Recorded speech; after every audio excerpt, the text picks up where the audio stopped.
पहले जेल जाने से बचने की चली तगड़ी चाल, फिर सरेंडर करने से पहले खेल दिया नया खेल। 2 जून को सरेंडर करने से पहले डरे केजरीवाल।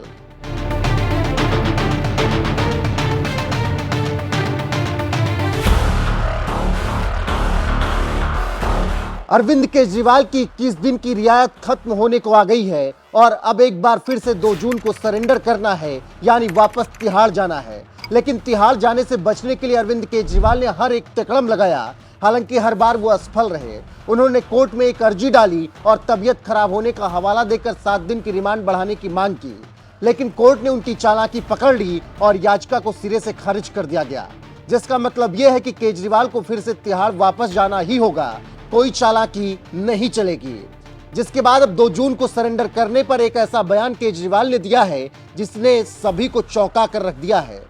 जी हां, 21 दिन की जमानत खत्म होने के बाद 2 जून को सरेंडर करने से पहले अरविंद केजरीवाल ने कहा है कि उन्हें नहीं पता कि अब की वो अगर तिहाड़ वापस गए तो उनके साथ क्या कुछ होगा।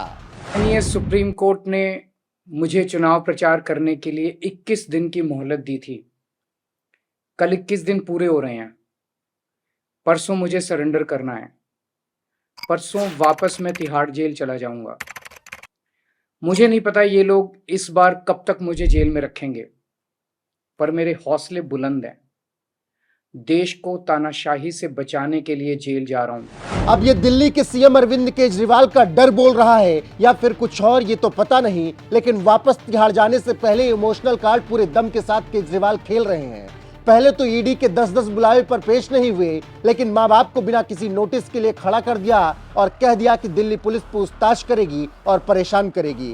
खैर, केजरीवाल और ये बातें कोई नई नहीं है। केजरीवाल तो इस खेल में माहिर हैं। कभी बच्चों की कसम खाने वाले केजरीवाल अब की बूढ़े माता पिता को आगे कर रहे हैं कि मेरे माता पिता बहुत बुजुर्ग हैं, उनका ख्याल रखिएगा, पता नहीं जेल में मेरे साथ क्या कुछ होगा। मेरे माता पिता बहुत बुजुर्ग हैं। मेरी माँ बहुत बीमार रहती हैं। मुझे जेल में उनकी बहुत चिंता रहती है।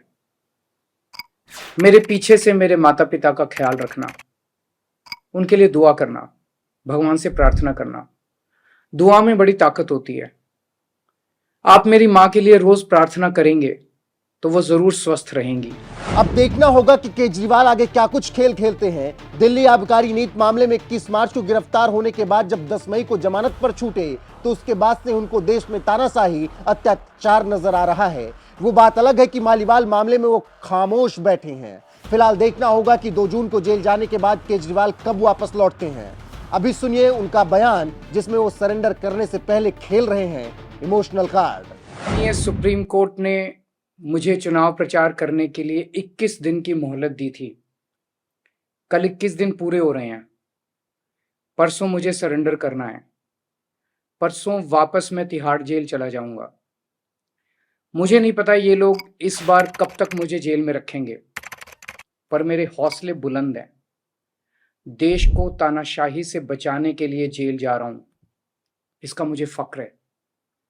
इन्होंने मुझे कई तरह से तोड़ने की कोशिश की, झुकाने की कोशिश की, मुझे चुप करने की कोशिश की, लेकिन ये सफल नहीं हुए। जब मैं अभी जेल में था तो इन्होंने कई तरह से मुझे प्रताड़ित किया। इन्होंने मेरी दवाइयां रोक दी। मैं 20 साल से सीरियस डायबिटीज यानी शुगर का मरीज हूं। पिछले 10 साल से मुझे रोज इंसुलिन के इंजेक्शन लगते हैं। रोज मेरे पेट में 4 बार इंजेक्शन लगते हैं। जेल में इन्होंने कई दिन मेरे इंसुलिन के इंजेक्शन बंद कर दिए। मेरी शुगर 300 सवा 300 तक पहुंच गई। इतने दिन तक शुगर इतनी हाई रहे तो किडनी और लिवर खराब हो जाते हैं। पता नहीं ये लोग क्या चाहते थे, इन्होंने ऐसा क्यों किया। जेल में मैं 50 दिन था। इन 50 दिनों में मेरा 6 किलो वजन कम हो गया। जब मैं जेल गया तब मेरा वजन 70 किलो था, आज 64 किलो है। जेल से छूटने के बाद भी वजन नहीं बढ़ रहा। डॉक्टर कह रहे हैं कि यह शरीर में किसी बड़ी बीमारी का भी संकेत हो सकता है। कई टेस्ट करवाने की जरूरत है। मेरे यूरिन में भी कीटोन लेवल बहुत ज्यादा हो गया है। परसों मैं सरेंडर करूंगा। सरेंडर करने के लिए लगभग दोपहर 3 बजे अपने घर से निकलूंगा। हो सकता है ये इस बार मुझे और ज्यादा प्रताड़ित करें, लेकिन मैं झुकूंगा नहीं। आप अपना ख्याल रखना। मुझे जेल में आपकी बहुत चिंता रहती है। आप खुश रहेंगे तो आपका केजरीवाल भी खुश रहेगा। मैं बेशक आपके बीच नहीं होऊंगा, लेकिन आप चिंता मत करना, आपके सारे काम चलते रहेंगे। मैं चाहे जहां रहूं, अंदर रहूं बाहर रहूं, दिल्ली के काम नहीं रुकने दूंगा। आपकी फ्री बिजली, मोहल्ला क्लिनिक, अस्पताल, फ्री दवाइयाँ, इलाज, महिलाओं के लिए फ्री बस यात्रा, 24 घंटे बिजली और भी सारे काम चलते रहेंगे। और लौट के हर माँ बहन को हर महीने 1,000 रुपए देने की भी शुरुआत करूंगा। मैंने हमेशा आपके परिवार का बेटा बन के अपना फर्ज निभाया है। आज मैं अपने परिवार के लिए आपसे कुछ मांगना चाहता हूं। मेरे माता पिता बहुत बुजुर्ग हैं। मेरी माँ बहुत बीमार रहती हैं। मुझे जेल में उनकी बहुत चिंता रहती है। मेरे पीछे से मेरे माता पिता का ख्याल रखना, उनके लिए दुआ करना, भगवान से प्रार्थना करना। दुआ में बड़ी ताकत होती है। आप मेरी माँ के लिए रोज प्रार्थना करेंगे तो वो जरूर स्वस्थ रहेंगी। मेरी पत्नी सुनीता बहुत मजबूत हैं। उन्होंने जिंदगी के हर मुश्किल वक्त में मेरा साथ दिया है। जब मुश्किल वक्त आता है तो पूरा परिवार एकजुट हो जाता है। आप सबने मुश्किल वक्त में मेरा बहुत साथ दिया है। हम सब मिलके तानाशाही से लड़ रहे हैं। देश को बचाने के लिए यदि मुझे कुछ हो जाए, यदि मेरे प्राण भी चले जाएं, तो गम मत करना। आपकी प्रार्थनाओं की वजह से ही आज मैं जिंदा हूं और आगे भी आपका आशीर्वाद मेरी रक्षा करेगा।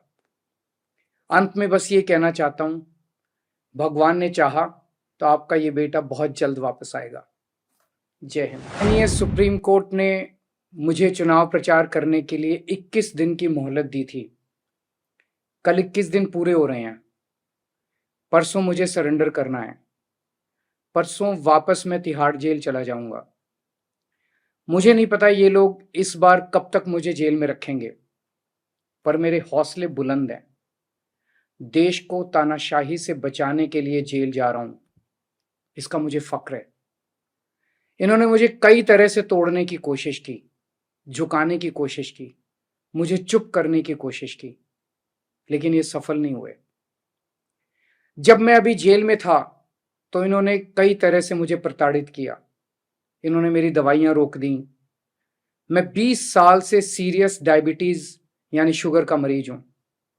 पिछले 10 साल से मुझे रोज इंसुलिन के इंजेक्शन लगते हैं। रोज मेरे पेट में 4 बार इंजेक्शन लगते हैं। जेल में इन्होंने कई दिन मेरे इंसुलिन के इंजेक्शन बंद कर दिए। मेरी शुगर 300 सवा 300 तक पहुंच गई।